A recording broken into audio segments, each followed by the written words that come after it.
ನಮ್ಮ ಕಾಂಗ್ರೆಸ್ ಪಕ್ಷವೇ ಮಹಿಳಾ ಮೀಸಲಾತಿಯನ್ನು ತಂದು ಮಹಿಳಾ ಮೀಸಲಾತಿ ಇರಬೇಕು ಅಂತೇಳಿ ಸುಮಾರು 5-6 ವರ್ಷ 16 ವರ್ಷಗಳ ಹಿಂದನೇ ಇದನ್ನು ಚರ್ಚೆಗೆ ತಂದು ಅದನ್ನು ಮುಂಚೂಣಿ ತಂದುಬಿಟ್ಟಿರೋದೇ ನಮ್ಮ ಕಾಂಗ್ರೆಸ್ ಪಕ್ಷದ ಮಹನೀಯರು, ನಮ್ಮ ರಾಷ್ಟ್ರೀಯ ಪಕ್ಷದ ನಾಯಕರು.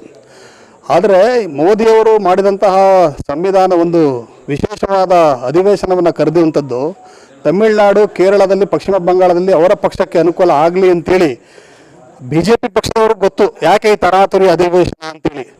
ಆ ಅಧಿವೇಶನದಲ್ಲಿ ಅವರೇನೋ ಬಿಲ್ ಪಾಸ್ ಮಾಡ್ಕೊಬಿಡ್ಬೇಕು ಅಂತೇಳಿ ಮಾಡಿದ್ರು. ಆದರೆ ನಮ್ಮ ಕಾಂಗ್ರೆಸ್ ಪಕ್ಷದ ನಾಯಕರು ಅದಕ್ಕೆ ಒಪ್ಪದಂತೆ ಅದನ್ನು ವಿರೋಧವನ್ನು ಈ ಸಂದರ್ಭ ಅಲ್ಲ, ಮೊದಲಿಗೆ ಕ್ಷೇತ್ರ ಮರುವಿಂಗಡಣೆಯನ್ನು ಮಾಡಿ ಕ್ಷೇತ್ರದಲ್ಲಿ ಎಲ್ಲಿ ಮಹಿಳೆಯರಿಗೆ ನಾವು ಅವಕಾಶವನ್ನು ಕೊಟ್ಟಿದ್ದೇವೆ ಅದನ್ನು ಸ್ಪಷ್ಟತೆಯನ್ನು ಮಾಡಿ ಅಂತೇಳಿ ಅದನ್ನು ವಿರೋಧವನ್ನು ಮಾಡಿದ್ರೆ ಬಿಟ್ಟರೆ ಮಹಿಳಾ ಮೀಸಲಾತಿಗೆ ಕಾಂಗ್ರೆಸ್ ಪಕ್ಷ ಪರವಾಗಿದೆ. ಅದಕ್ಕೆಲ್ಲ ನಮ್ಮ ಕಾಂಗ್ರೆಸ್ ಪಕ್ಷದ ನಾಯಕರೆಲ್ಲರೂ ಕೂಡ ಅದಕ್ಕೆ ಪರವಾಗಿದ್ದಾರೆ. ನಾವೆಲ್ಲರೂ ಕೂಡ ಮಹಿಳೆಯರೆಲ್ಲ ಅದಕ್ಕೆ ಎಲ್ಲರೂ ನೀವೆಲ್ಲ ದೇಶದಲ್ಲಿ ಎಲ್ಲೂ ಕೂಡ ಪ್ರತಿಭಟನೆ ಆಗಲಿ ವಿರೋಧ ಆಗಲಿ ಎಲ್ಲೂ ಬರ್ತಾ ಇಲ್ಲ.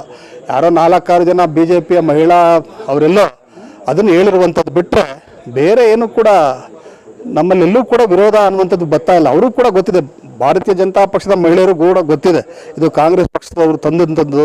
ಈಗಾಗಲೇ ನಾವು 50% ತಂದು ಪಂಚಾಯಿತಿ ಇರ್ಬೋದು, ಕಾರ್ಪೊರೇಷನ್ ಇರ್ಬೋದು, ನಗರ ಪಾಲಿಕೆಲೆಲ್ಲ ಮಹಿಳೆಯರಿಗೆಲ್ಲ ನಾವು ಕಾರ್ಪೊರೇಟರ್ಗಳನ್ನು ಮಾಡಿದ್ದೇವೆ, ಮೇಯರ್ ಮಾಡಿದ್ದೇವೆ, ಎಲ್ಲ ರಂಗದಲ್ಲೂ ಇದೆ.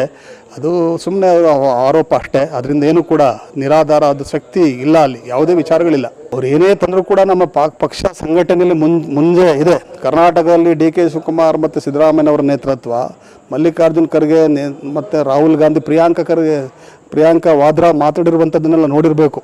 ಮೆಚ್ಚಿಕೊಳ್ಳುವಂತಹ ಒಂದು ಸಂಸದೀಯ ಪಟು ಈಗ ನಮ್ಮಲ್ಲೆಲ್ಲ ಇದ್ದಾರೆ. ಅದಕ್ಕೆಲ್ಲ ನಾವು ಯಾರು ಕೂಡ ಹೆದರೋದಿಲ್ಲ. ನಮ್ಮ ಪಕ್ಷದ ಕಾರ್ಯಕರ್ತರು ನಾವೆಲ್ಲ ಬಲಿಷ್ಠವಾಗಿದ್ದೇವೆ.